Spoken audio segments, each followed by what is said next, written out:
سیدنا عمر بن عبدالعزیز رحمہ اللہ ہمارے تاریخ کے ایک روشن ستارہ ہے.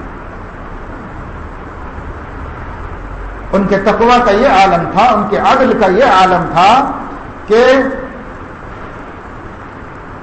علماء اسلام نے ان کو 5واں خلیفہ راشد مانا. 4 تو وہ ہو گئے تھے، سیدنا حضرت ابو بکر، حضرت عمر، حضرت عثمان، حضرت علی رضی اللہ عنہ. حضرت علی کی خلافت پر 30 سال مکمل ہو گئے. 30 سال حضور نے فرمایا تھا کہ خلافت راشدہ رہے گی، اس کے بعد ملوکیت آ جائے.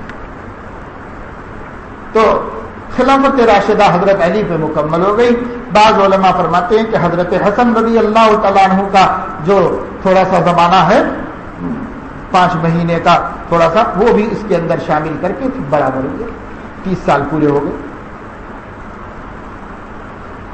اب اس کے بعد بیچ میں گیپ آیا، اموی دور، عباسی دور، یہ جو چلا، اس میں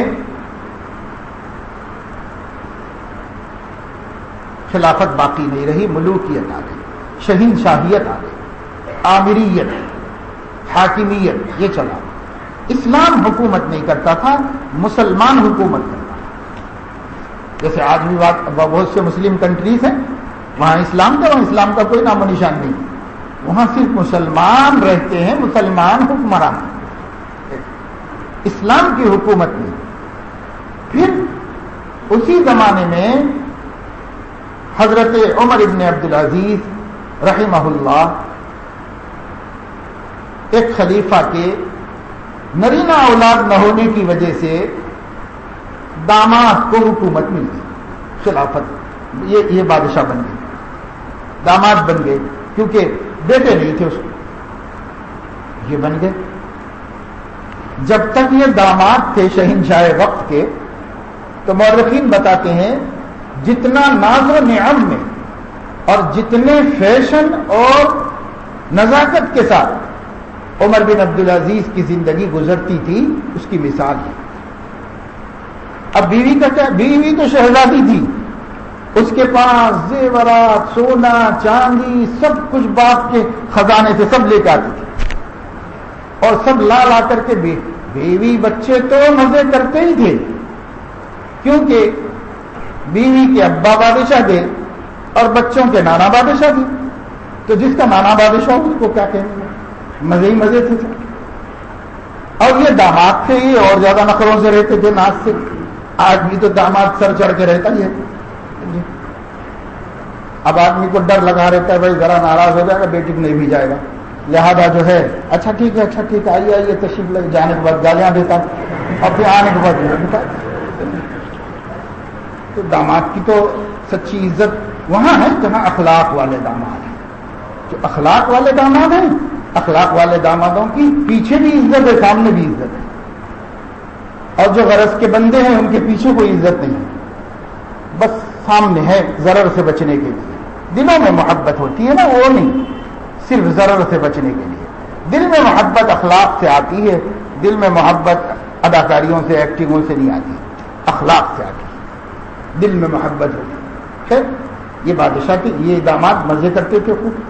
کہتے ہیں کہ روزانہ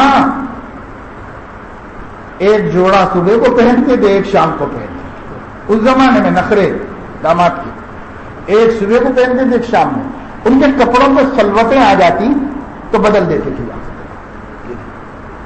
ایسا حال تھا. جب خلیفہ بنے، حکومت ان کے ہاتھ میں آئی، تو ظاہر ہے کہ اب تو وارے نیارے ہونا چاہیے، سب کچھ ان کا تھا. لیکن پتہ نہیں کیا اللہ پاک نے ان کے دل میں ڈالا کہ جیسے ہی انہوں نے بیعت خلافت لی اور خطبہ خلافت دیا، تو اس میں لوگوں سے یہ فرمایا کہ لوگوں، اللہ تعالیٰ کی طرف سے میں آپ کا خادم بنایا گیا ہوں، اور یہ جتنے خزانے ہیں اور جو دولتیں ہیں، یہ جو کچھ ہے، یہ سب کا سب جو ہے وہ آپ لوگوں کی امانت ہے، اور میں کسی ظلم کرنے والے کو معاف نہیں کروں گا، اور کسی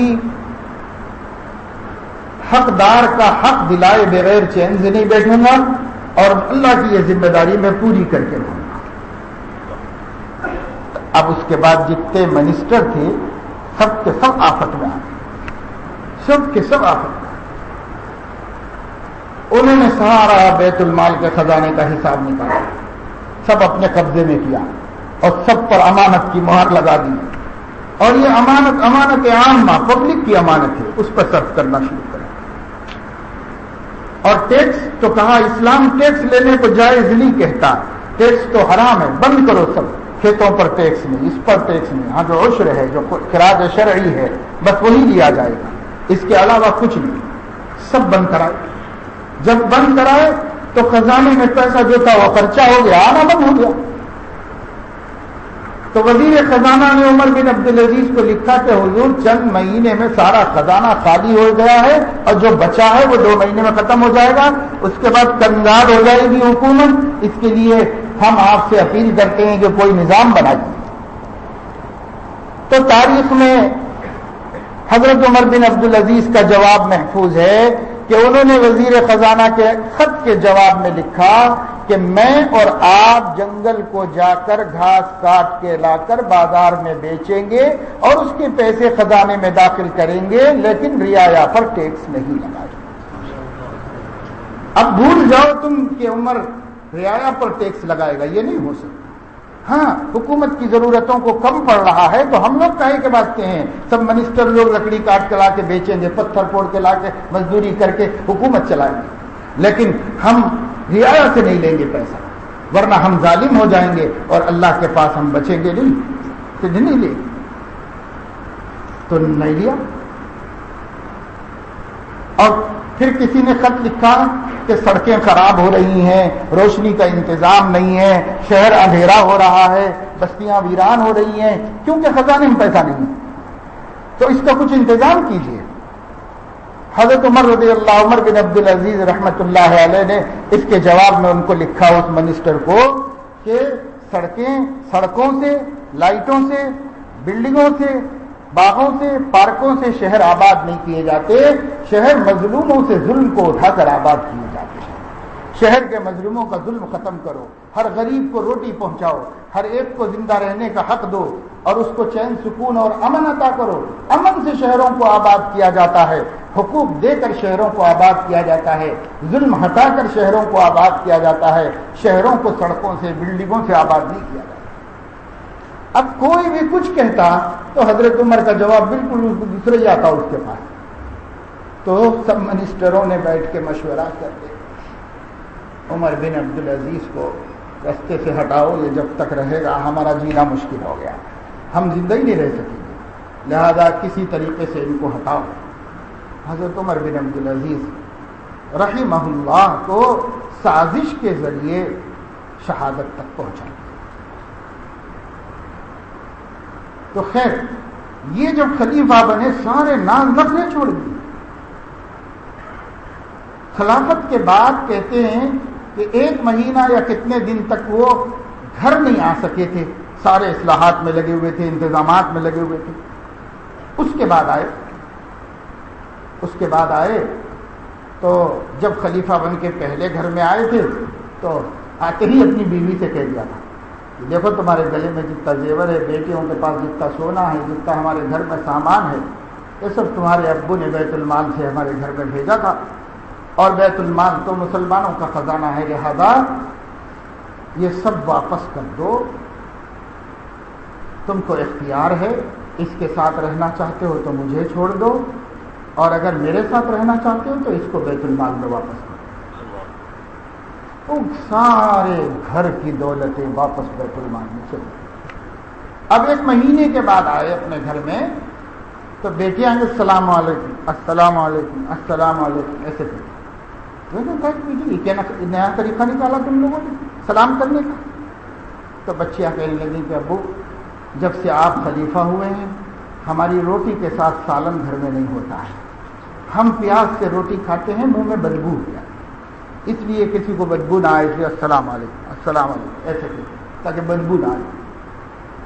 حضرت عمر بن عبدالعزیز کی آنکھوں میں آنسو آ گئے اور انہوں نے کہا کہ بیٹیو تم ہی فیصلہ کرو کہ تم آرام سے کھاؤ، اچھے رہو، عیش و عشرت سے زندگی گزارو، اور تمہارا باپ جہنم میں جائے.